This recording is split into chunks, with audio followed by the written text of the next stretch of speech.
આજે તો નો એવા ખેલ થયા. આ હોકરામાં ટાર્જન બનવા ગયો, એમાં સભા શોટ થઈ ગઈ. આ મેગી ખાઈને માર્કેટમાં મૂક્યા હોય એ કોઈ દી છત્રપતિ શિવાજી થોડા થાય ભાઈ. તો કહાની કઈક એવી છે. આજે હતો રવિવાર એટલે અમે નીકળી ગયા, હું છગન પોટલી ને મિલન. રસ્તો જોઈને તો એવું લાગે ચોમાવું. પછી પહોંચી ગયા વાડીએ અને મારા માણસો આગળ જાય છે, હું પાછળ પાછળ.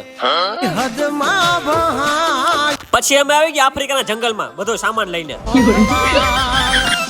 પછી ધીમે ધીમે આગળ વધવા માંડ્યા અને અહીંનું લોકેશન જોઈને એમ થયું કે હાલો અહીં ચા બનાવીએ. હજી ચા બનાવવાનું કીધું તો મારા માણસો લાકડાઈ ગોતી અને પછી હળગાવાનું ચાલુ કર્યું મેં. પછી બની ગયો ડોલી ચા વાળો.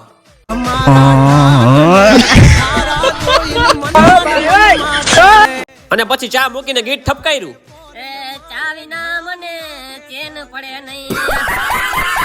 પછી ચા પાકી ગયો ને પીવાનું કઈ હતું નહીં. પછી ગુંદાના પાંદડા તોડ્યા, બાકી મૂકવાનું થતું નથી. આ તો ખાલી ચાના ટીપા પડે, બાકી દંડુડા થાય તો પીવાનું ફાઇનલ છે. પછી મિલનનું ચંપલ પડી ગયું પાણીમાં. મેં કીધું હાલ કાઢી દઉં, એમાં કાઈ ના હોય. એટલે હું ઉતરવા માંડ્યો વેલામાં ટીંગાતો. તા ભાઈ મને કે રહેવા દે, તારું કામ નથી. એટલી બધી તમારામાં ત્રેવડ હોય તો આવો ને ખબર પડે તમને કેટલી વ્યવસ્થા થાય. હવે તો વટે વાત ગઈ હતી, પછી તો ચંપલ કાઢવું જ પડે ને. પછી આડેધરી કોકના ઘઉંમાં પડ્યા, જેમ રોજના ટોળું પડ્યું હોય એવું. એ બધું ઠીક, પણ વ્લોગમાં મજા આવી હોય તો ફોલો કરી દેજો.